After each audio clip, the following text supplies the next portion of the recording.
Halo semuanya, selamat datang kembali di channel ini. Jumpa lagi dengan saya Vicky Himpong. Semoga kalian semua selalu dalam keadaan yang sehat. Masih dalam suasana kemerdekaan.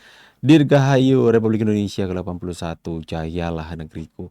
Seperti biasa kita akan kembali membuka ruang diskusi publik atas video yang sudah beredar viral di sosial media hari ini. Kita akan jadikan bahan untuk berdiskusi. Kalian bebas memberikan tanggapan, opini, dan komentar kalian di kolom komentar. Jaga etika dalam bersosial media. Dan sama-sama kita hindari yang namanya disinformasi, fitnah, dan ujaran kebencian. Without any further ado, let's jump to the video guys. Ini dia ya, lagi heboh ini di rumah Pak Jokowi, di kediaman Pak Jokowi di Solo. Geng Solo Muda ini memposting mengatakan bahwa mahasiswa-mahasiswi dari berbagai kampus, ada dari UGM, ada dari UPN, UMY, UNS, silaturahmi ke kediaman Pak Jokowi. Bahkan mahasiswa Fakultas Kehutanan UGM mengidolakan Pak Jokowi. Yang panas biar tambah panas, yang panik biar tambah panik, yang pucat biar tambah pucat. Hidup Jokowi, saya akan lawan. Ya teman-teman ya. Mahasiswa menggeruduk rumah Pak Joko Widodo. Apakah ini adalah pertanda figur Jokowi semakin menaik, menguat? Teman-teman ya, saya sengaja bisukan suaranya karena ada lagu yang berhak cipta. Nah teman-teman ya, ini adik-adik mahasiswa menggeruduk rumah Jokowi. Ternyata mereka menggemari Pak Jokowi. Fakultas mana? Nah, terus Kita dari Fakultas Kehutanan. Fakultas Kehutanan. Beliau Kenapa pengen ketemu Pak Jokowi? Satu alasan. Idola anak-anak Fakultas Kehutanan. Ya, ada dari UPN ya, UMY dan UNS silaturahmi ke rumah Bapak Joko Widodo. Yang panas biar tambah panas, yang panik biar tambah panik, yang pucat biar tambah pucat. Wait, kok ada kayak mukanya Mbak Puan ya teman-teman ya? Coba kita lihat apakah itu Bu Puan. Ulang ya.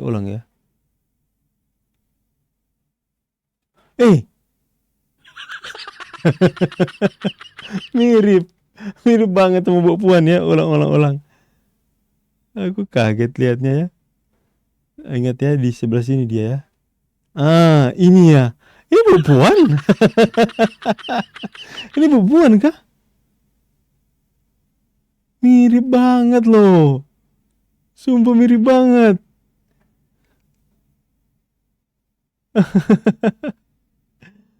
Mungkin seperti itulah ya Bu Puan terlihat kalau masih muda ya tadi ya. Ya. Ini baru bilang mahasiswa teman-teman ya. Mahasiswa bukan mahasiswa loh ya. Mahasiswa, the real mahasiswa.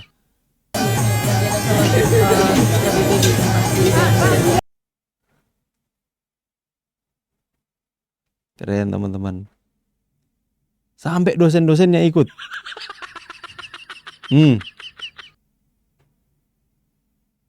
Nanti ada yang bilang ada yang fitnah. Oh itu settingan. Mereka diberi uang saku. Tukang fitnah. Nah, enak ya lihat pendukung Pak Jokowi ya, bening-beningnya dibanding sebelah. Teyot. Wih, luar biasa ramainya teman-teman di kediaman Pak Jokowi ya. Apakah ini hari ini atau karena hari ini Pak Jokowi nggak berada di rumah karena Pak Jokowi ada di Jakarta teman-teman ya. Oh mungkin ini sudah lewat ya. Coba kita next ke video selanjutnya. Temui Jokowi di Solo, mahasiswa Fakultas Kehutanan UGM bersupport kepada Pak Jokowi hadapi fitnah Ruh Suryo CS. Generasi penerus pecinta Jokowi. Jangan takut, kalau ada apa-apa kita akan lawan. Wah, udah gini aja. Saya sebenarnya nggak perlu. Itu kan ya suara Pak Jokowi yang menggema di seluruh Nusantara, di setiap bus-bus trans teman-teman ya. Klakson mereka, saya akan lawan. Aku kira ini bus, ternyata Roy Suryo.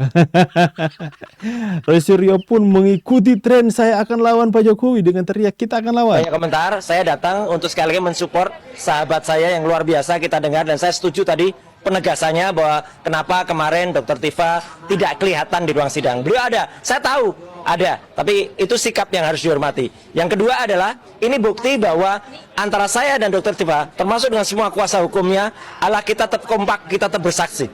Teman-teman tahu, siapa yang menjadi saksi tadi? Ya, itu adalah namanya Mas Abdul Ghafur Sangaji, sarjana hukum, magister hukum. Itu adalah kuasa hukum saya yang ada di situ. Kemudian siapa ahlinya? Dr. Didit Wijayanto Wijaya. Itu yang juga saya gunakan sebagai ahli. Jadi kita sama-sama serempak, kompak, dan itu kita buktikan bahwa kita harus melawan apa yang namanya kezoliman, kita harus melawan yang namanya kriminalisasi ini. Saya kira dari saya cukup itu. Maju terus Dr. Tifa dengan teman-teman kuasa hukumnya, ya. Jadi jangan takut, kalau ada apa-apa kita akan lawan. Wah, gitu ya. Terima kasih. Assalamualaikum warahmatullahi wabarakatuh. Jangan-jangan Mas Roy Suryo menggemari Pak Jokowi lagi ya.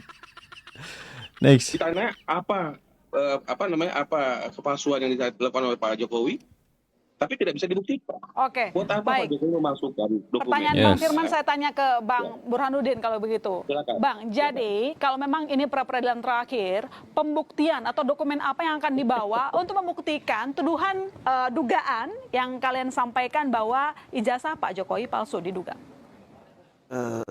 Kalau hal itu nanti pembuktian bukan di Di persidangan pra-peradilan, kan di ini kan persidangan setelah nanti. pra-peradilan. Saya Iya. bicara di masa peradilan di pengadilan nanti. Di pengadilan nanti tentu kami ada dokumen-dokumen pembanding lain yang kami dapatkan juga dari alumni Universitas Gadjah Mada pada tahun yang sama. Meski disampaikan tadi sebenarnya UGM sudah memastikan bahwa ijazah Pak Jokowi asli. Yang memastikan pejabat hari ini. Tapi mereka tidak membuka dokumen saat itu. Ya kan? Pak Jokowi alumni tahun 85. Lalu pejabat yang menyatakan bahwa benar seharusnya yang tahun ini dia berdasarkan dokumen-dokumen yang bisa dibuktikan. Kami harus melihat dokumen asli. Selama ini kan hanya pernyataan-pernyataan tanpa ditunjukkan dokumen aslinya. Iya kan? Jadi Siapa dokumen seperti ini apa lagi? akan Anda Ini bawa? beri panggung Ada ini. dikatakan itu Pak Jokowi adalah alumni, dokumen kelulusannya, ya kan? Dokumen kelulusannya Nggak mana? masuk akal sekali dokumen ini. ijazahnya. Kalau yang dilaporkan itu kan tentang ijazahnya. Dokumen ijazahnya mana? Tidak pernah ada. Astaga, Apakah tidak ada pernah UGM ada. Itu sudah ada di kepolisian, sudah disita menjadi barang bukti. selama ini mengadakan konferensi pers aslinya yang kami keluarkan dulu kan tidak ada. Bahwa dokumen pembandingnya ini apakah dokumen di Nah, coba Akan ya. ada dokumen pembanding dan mempertanyakan sejumlah Satu pengakuan ini dari UGM siapa sekalipun. lagi ini? Ya, jadi kan mudah sebenarnya ini, Mei. Bahwa dokumen pembandingnya ini apakah dokumen pada waktu wisuda yang sama. Karena yang dipertontonkan sama Mas Roy kemarin pun adalah dokumen yang wisudanya di November di bulan 5. Jadi kalau nggak salah UGM itu 3 atau 4 kali dia wisuda seperti itu, ya. Jadi kalau dia menyampaikan adalah dokumen yang berbeda walaupun tahunnya sama, misalnya yang sampaikan Mas Roy tadi malam adalah di bulan Mei, ya tentu berbeda. Kedua, sudah disampaikan Bu Ova adalah merepresentasi UGM, ya. Apakah itu kurang? Kalaupun itu kurang misalnya, ya kan? KPU tadi Mas Roy kemarin ya pada waktu saya ada di acara menyampaikan dia sudah menerima semua dari KPU lengkap, ya. Apakah itu yang sudah diverifikasi oleh KPU juga tidak bisa dilihat sebagai ijazah? Dan jangan lupa loh, Mbak Mei, mereka tersangka ini, terdakwa yang sekarang jadi terdakwa ini sudah melihat langsung loh dengan mata kepala mereka sendiri loh ijazah tersebut, ya. Jadi apalagi gitu loh. Dan perlu diingat, satu dari di antara mereka yang mengatakan ditanya, Nah, aduh, nggak usah banyak bacot deh timnya Dr. Tifa. Langsung saja, kalau kalian yakin kalian mempunyai bukti, langsung saja ke pokok perkara. Jangan usah begitu banyak drama di pra-peradilan ya teman-teman ya. Next. Mau tahu enggak Jonas? Boleh Nah, Pak, apa ini? karena penting Pak. Jadi AI hacker itu bekerja caranya Jonas. AI hacker ya. Dia akan menanam dulu di server. Mirip dengan aplikasi. Ditanam sampai berapa bulan bahkan tahun Jonas. Ya. Nah, begitu diaktifkan itu nanti langsung semua masuk ke jalur server ke laptop, handphone, hack semua Jonas. Di hari yang sama, jam yang sama Jonas, serentak Jonas. Karena Oh, serentak itu. AI hacker itu nanti sistemnya tanam Jonas. Ditanam di server. Ditanam di mana Jonas? Mau tahu enggak Jonas? Boleh. Ya, itu bukan sesuatu yang mustahil terjadi teman-teman ya, karena AI sekarang perkembangannya, saya pun bekerja dengan menggunakan AI teman-teman. Ada sebuah AI namanya Tray AI, Tray tulisannya, Tray AI. Saya menjadikan itu sebagai asisten saya untuk membuat kurikulum. Kebetulan saya mempunyai sekolah musik di Manado. Ya, jadi membuat kurikulum, silabus, membuat bahan materi untuk pembelajaran ya, itu menggunakan Tray AI dibantu. Dan tahu nggak ngerinya Tray AI itu, dia bisa membuat folder di dalam folder saya.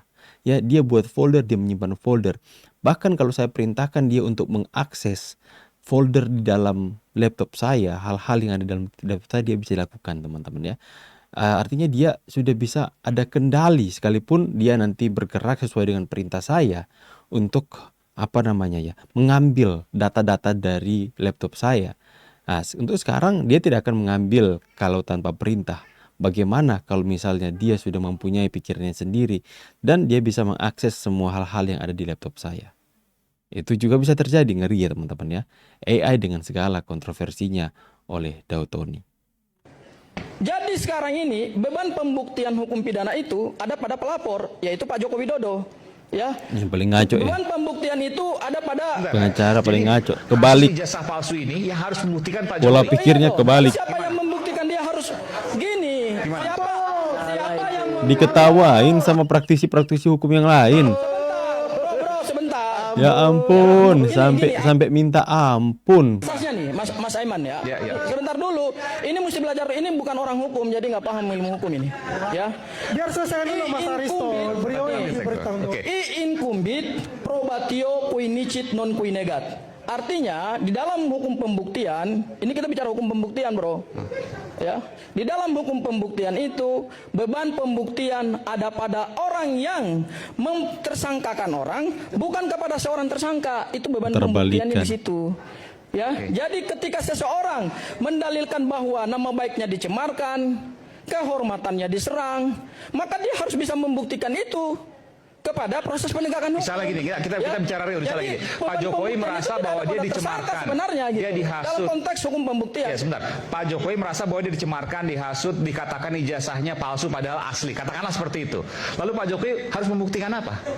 Ya artinya, gini, di dalam penegakan hukum ini kita akan melihat sejauh mana bukti-bukti yang dimiliki oleh Pak Joko Widodo itu kemudian akan terbukti secara meyakinkan di dalam proses persidangan.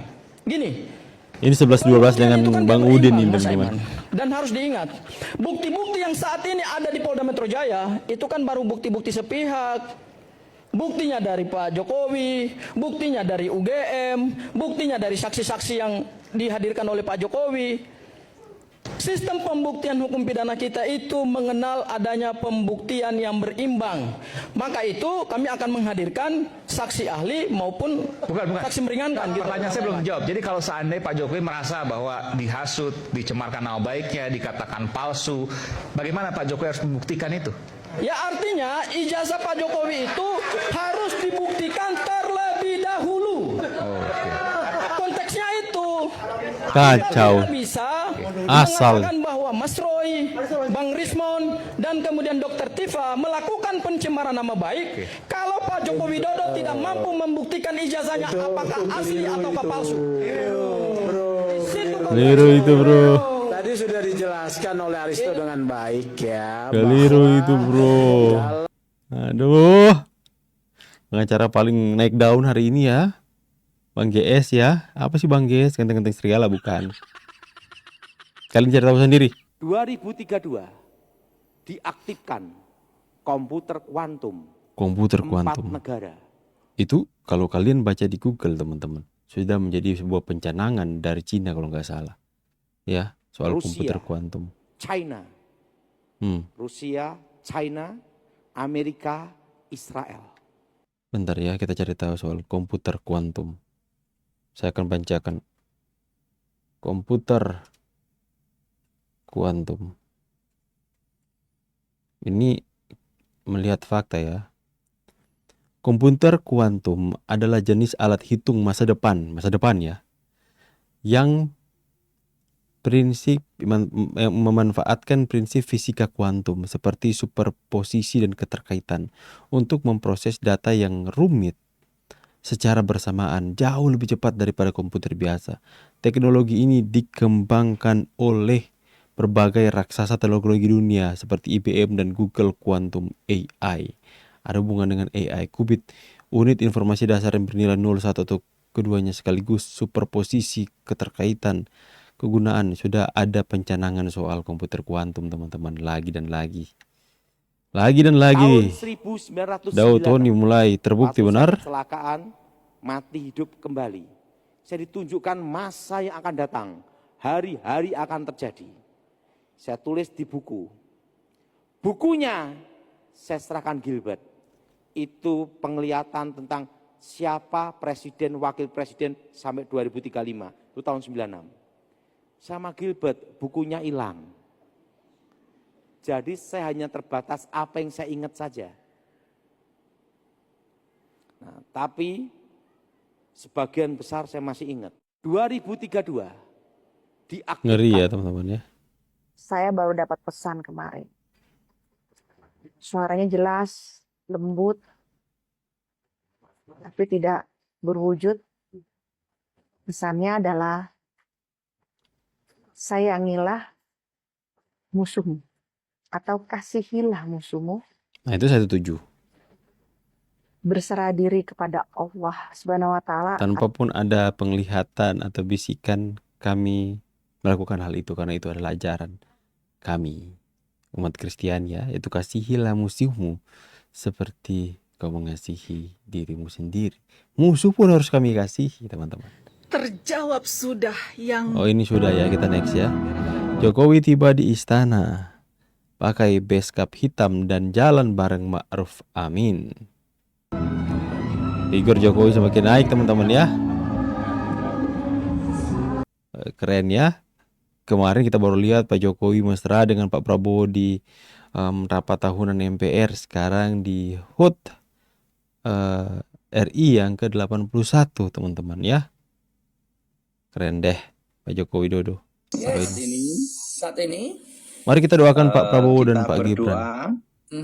Untuk Bapak Presiden kita, Bapak Prabowo dan Mas Gibran, Wakil Presiden. Ya, kita harus doakan pemimpin bangsa ya. Hikmat marifat, Yes. untuk supaya diberi kuasa Tuhan untuk melakukan kebijakan yang tepat untuk Indonesia. Yes, itu harus kita doakan. Jadi Pak Daud, kalau menurut asumsi saya, apakah saat ini Presiden kita sedang dalam lingkaran ada musuh dalam selimut atau sesuatu hal yang bisa menjatuhkan dalam dia salah ambil keputusan?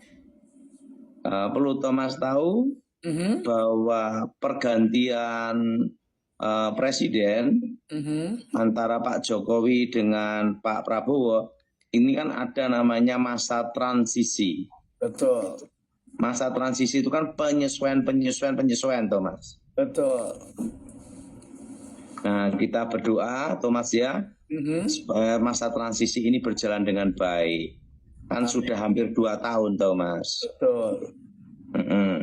Dan saya perhatiin kebijakan yang Pak Prabowo lakukan tuh untuk kepentingan rakyat Thomas. Yes. Untuk kepentingan negara. Karena Pak Prabowo ini fokusnya adalah untuk negara. Jadi kita doakan supaya Tuhan tolong, Tuhan bimbing, dan memberi hikmat yang baik dan terbaik untuk Pak Prabowo dalam mengambil kebijakan. Amin. Itu yang harus kita semua lakukan. Apapun kepercayaan kita, apapun agama kita teman-teman. Dalam doa kita, doakanlah pemimpin. Karena saya yakin pemimpin yang terpilih adalah pemimpin yang dari Tuhan. Orang yang dipilih Tuhan. Untuk itu biarlah hikmat, kebijaksanaan, marifat itu menjadi bagian dari pemimpin Pak Prabowo dan Mas Gibran. Agar supaya keputusan-keputusan yang ambil itu dampaknya akan selalu positif untuk rakyat. Keputusan-keputusan yang ambil itu tidak membahayakan rakyat. Dan kita bisa melihat sesuatu yang baik yang terjadi atas bangsa ini. Ya, bagaimana pendapat kalian semua? Saya pamit dulu. See you on the next video and God bless. Bye guys.